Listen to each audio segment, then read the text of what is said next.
I think S 4 ವರ್ಷ ಆಯ್ತು. ನೀವು 4 ವರ್ಷ ಆಯ್ತು ನಾನು ಮನೆಗೆ ಬಂದು ನನ್ನ ಜೊತೆ ಸಿನಿಮಾ ಮಾಡಕ್ಕೆ ಬಂದಿದ್ದು ನೀವು. ಅದೇನೋ ಬರ್ತಾರೆ ಸಿನಿಮಾಗೆ ಇವರು ಅಷ್ಟೇ, ಆಮೇಲೆ ಗಾಬರಿ ಆಗ್ಬಿಡ್ತಾರೆ. ಇವ್ನು ಹಾಕೊಂಡು ಮಾಡೋದು ಯಾಕೆ ತಗೊಳಕೋತೀವಿ ಇವನ ಥರ ಇವ್ನು ಮುಗಿಸೋದೇ ಇಲ್ಲ ಸಿನಿಮಾ ಅನ್ನೋದು ಒಂದು ಗಾಬರಿ ಆಗ್ಬಿಟ್ಟು ಹೊಟ್ಟೋಗ್ತಾರೆ. ಈಗಲೂ ಮೊನ್ನೆ ಕೇಳಿಬಿಟ್ಟಾದ್ರೆ ಯಾವಾಗ ಸರ್ ಮಾಡೋಣ ಅಂದರೆ ಮಾಡೋಣ ಸರ್ ಅಂತಾರೆ, ಗಾಬರಿ ಆಗ್ಬಿಟ್ಟು ಹೋಗ್ತಾರೆ ಅವರು. ಏನು ತೊಂದರೆ ಇಲ್ಲ. ಎಲ್ಲ ಬಹುಶಃ ನಾನು ಬಂದಿದ್ದು ನಮ್ಗೆ ಇವ್ರು ಬರ್ತಡೇ ಅನ್ನೋದು ಗೊತ್ತಿಲ್ಲ ಅವ್ರಿಗೆ. ನಾನು ಆ್ಯಕ್ಚುಲಾಗಿ ಬಂದಿದ್ದೆ 2 ಕಾರಣಕ್ಕೆ. ಒಂದು, ಸಿನಿಮಾ ಇಂಡಸ್ಟ್ರಿಯಲ್ಲಿ ಈಗ ಸದ್ಯಕ್ಕೆ ನಗುನೇ ಇಲ್ಲ. ಅಟ್ಲೀಸ್ಟ್ ಇಲ್ಲಿ ನಗ್ತಾ ಇದ್ದೀವಲ್ಲ, ಆ ನಗು ಹಂಚ್ಕೊಳ್ಳೋಣ ಅಂತಂದಕ್ಕೆ ಬಂದೆ ನಾನು ಇವತ್ತು. ನೈಸ್ ಟು ಸಿ ಒಂದು ಸಿನಿಮಾ ಥಿಯೇಟ್ರ್ ಜನ ಬರ್ತಿಲ್ಲ ಅಂತೀರ ಅಲ್ವಾ? ಈ 3 ತಿಂಗಳಲ್ಲಿ ಎಷ್ಟು ಸಿನಿಮಾ ರಿಲೀಸ್ ಆಯ್ತು ಸರ್? 3 ತಿಂಗಳಲ್ಲಿ ಸುಮಾರು ಒಂದು 100 ಆಗಿರ್ಬೋದು. ಓಕೆ, ನೀವೇ ಸಿನಿಮಾ ನೋಡಿದ್ದೀರಾ ಸರ್ ಅದರಲ್ಲಿ? 10. ಇನ್ನು 90 ಸಿನಿಮಾ ಏನು ಪಾಪ ಮಾಡ್ತೀವಿ ಸರ್? ರವಿಚಂದ್ರನ್ ಸರ್ ಅಲ್ವಲ್ಲ, ನಾವೇನು ಮಾಡೋಣ. ಇಲ್ಲಿರೋ ನೀವೇ ಸಿನಿಮಾ ನೋಡಿದ್ದೀರಾ ಮೇಡಮ್? ಅದು ಬಿಡಿ, ನೀವು ದುಡ್ಡು ಕೊಟ್ಟು ಸಿನಿಮಾ ನೋಡಿದ್ದೀರಾ? ಮತ್ತೆ ಯಾಕೆ ಜನಕ್ಕೆ ಬೈತೀರಾ ನೀವು? ಇಲ್ಲಿ ಕೂತಿರೋರು ಎಷ್ಟು ಜನ 100 ಸಿನಿಮಾ ನೋಡಿದ್ದೀರಾ ಹೇಳಿ ನೋಡೋಣ. ನೀವೇ ನೋಡಲ್ಲ ಕನ್ನಡ ಸಿನಿಮಾ, ಇನ್ನೂ ಜನನ ನೋಡಿಲ್ಲ ಅಂದ್ರೆ ಏನು ಅರ್ಥ? ಅದು ಸಿನಿಮಾ ಚೆನ್ನಾಗಿದ್ರೆ ಜನ ಬರ್ತಾರೆ ಒಳಗೆ ಅಷ್ಟೇ.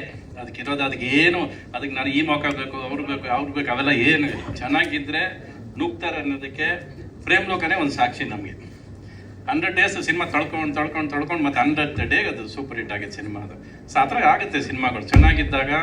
ಜನ ಹುಡ್ಕೊಂಬಂದು ಸಿನಿಮಾ ನೋಡಿದ್ದಾರೆ, ದಾಖಲೆಗಳು ಮಾಡಿರೋಂಥ ಕರ್ನಾಟಕದಲ್ಲಿ ನಾವು ಕೊಟ್ಟಿರೋಂಥ ಹಿಟ್ಸು ಸೂಪರ್ ಹಿಟ್ಸು. ಬಹುಶಃ ಏನು ಅಂದರೆ ನಾವು ಟ್ರಾಫಿಕ್ ಜಾಮ್ ಮಾಡ್ತಾ ಇದ್ದೀವಿ.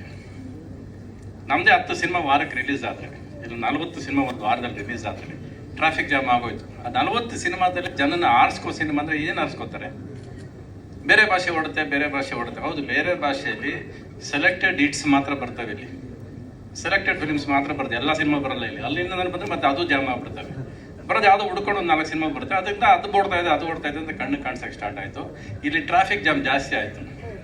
So there is no theatre ಮುಂದೆ ಕೂತ್ಕೊಂಡು ಗೋಳಾಡೋದ್ರಲ್ಲಿ ಅರ್ಥ ಇಲ್ಲ.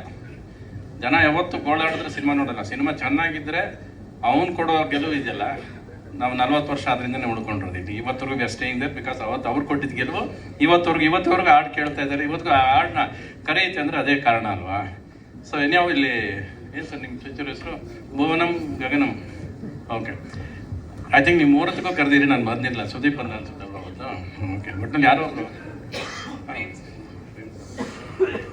Okay, nice to see. ಎಲ್ಲರೂ ಇಲ್ಲಿ ನೋಡಿದ ಖುಷಿ ಆಯಿತು. ಬಹುಶಃ ಯಂಗ್ಸ್ಟರ್ಸ್ ಎಲ್ಲ ನೋಡಿದ್ರೆ ಅದು ಒಂದು ಖುಷಿ.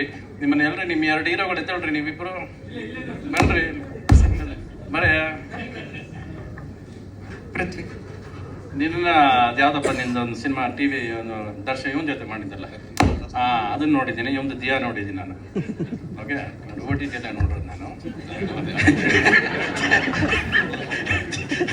ಥಿಯೇಟರ್ ನೋಡಿಲ್ಲ ನಾನು.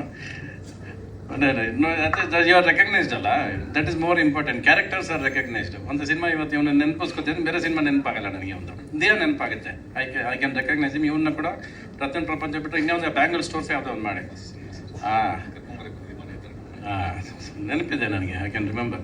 So it is good. ಒಂದು ನಗು, ಈ ವಾತಾವರಣ ಬೇಕು. ಐ ಥಿಂಕ್ ಈಲ್ಡ್ ಜಾಸ್ತಿ ಆಯ್ತು ಸರ್. ಕಲೆಕ್ಷನ್ಸ್ ಸಿನಿಮಾಗಳಿಗೆ ಜಾಸ್ತಿ ಆಯಿತು. ಶೀಲ್ಡ್ ನೋಡೋದೇ ಮರ್ತು ಬಿಟ್ಟಿದ್ವಿ ನಾವು ಅಲ್ವಾ? ಸೊ ಇವಾಗ 25 ದಿವಸಕ್ಕೆ ಒಂದು ಶೀಲ್ಡ್ ಸ್ಟಾರ್ಟ್ ಆಗಿದೆ. ಹಾಗಿದೆ 25 ವಾರಕ್ಕೆ ಶೀಲ್ಡ್ ಇತ್ತು. ಈಗ 25 ದಿವಸ ಓಡಿದ್ರೆ ಸಾಕು ಅನ್ನೋ ಥರ ಆಗಿದೆ. ಕರೆಕ್ಟ್, ಅದೇನು ತೊಂದರೆ ಇಲ್ಲ. ಯಾಕೆಂದರೆ ಅವತ್ತು ನಾವು ರಿಲೀಸ್ ಮಾಡ್ತಾ ಇದ್ದೀವಿ, ಇವತ್ತು ನಾವು ರಿಲೀಸ್ ಮಾಡೋದು 1000 ಥಿಯೇಟರ್ಸ್ ರಿಲೀಸ್ ಮಾಡ್ತೀವಿ ಒಟ್ಟಿಗೆ. ಸೊ ಇವನ್ 25 ಡೇಸ್ ರೀಚ್ ಆಗೋದು ಕೂಡ ನಾಟ್ ನಿಮ್ಮ ಫಸ್ಟ್ ಜರ್ನಿ, ಫಸ್ಟ್ ಫಿಲಿಮು ಒಂದು ಶುಭದಿಂದ ಸ್ಟಾರ್ಟ್ ಆಗಿದೆ. ಚೆನ್ನಾಗಿ ಶುರು ಮಾಡಿದ್ದೀರಾ. ನಿಮ್ಮ ಪ್ರಯಾಣ ಹೀಗೆ ನಗ್ನಗ್ತಾ ಸಾಗಲಿ. ಅಲ್ಲೆಷ್ಟು ನಿಮ್ಮ ಪ್ರಯಾಣದಲ್ಲಿ ಸಕ್ಸಸ್ ನೋಡಿದಿರೋ, ಎಷ್ಟು ದುಡ್ಡು ನೋಡಿದಿರೋ, ಇಲ್ಲ ಅಷ್ಟೇ ದುಡ್ಡು ನೋಡಿ ಅಷ್ಟೇ ಸಂಭ್ರಮಿಸಿ ಎಲ್ಲಾನು ಸೇರಿಸ್ಕೊಳ್ಳಿ ಜೊತೆಲಿ ಅಂತ ಹೇಳ್ತೀನಿ. ನಮಸ್ಕಾರ, ಹೊರಡಲ್ಲ.